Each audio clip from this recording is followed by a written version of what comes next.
নমস্কাৰ। বৰ্তমান পৰিস্থিতিত এক দুখী ভাৱেৰে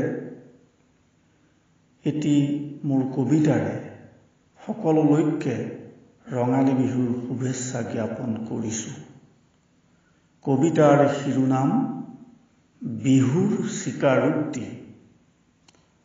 পিতাইও আজি হেনো উৰুকা, ক'ব নোৱাৰাকৈ মনেৰে নহলেও বতৰে আনিলে। কাবৌ কৰিছোঁ তই ভুল নুবুজিবি, এইবেলি যে বিহুক মহামাৰীয়ে বান্ধিলে।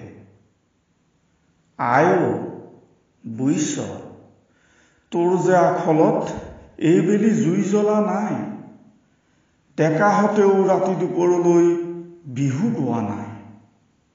আই দোষ মৰিখন, এইবেলি বিহুৰ নতুন নিয়ম, গৰুকেইটা বাৰু নোৱাম চোতালতে বান্ধি সামাজিক দূৰত্ব ৰাখি।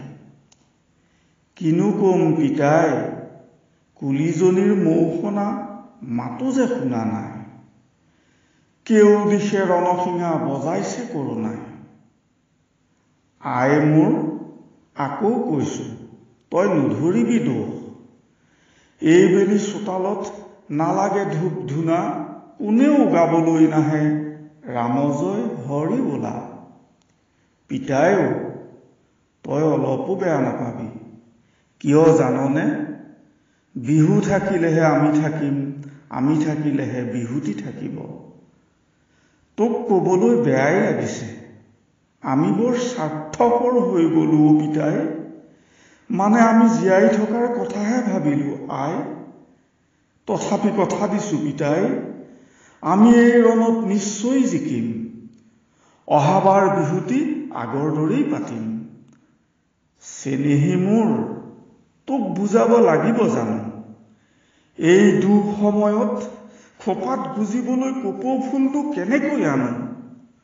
মৰমৰ বিহুৱানখন সযতনে ৰাখিবি, ঘৰৰ পৰাই আশীৰ্বাদ কৰিছোঁ কুশলে থাকিবি। নমস্কাৰ।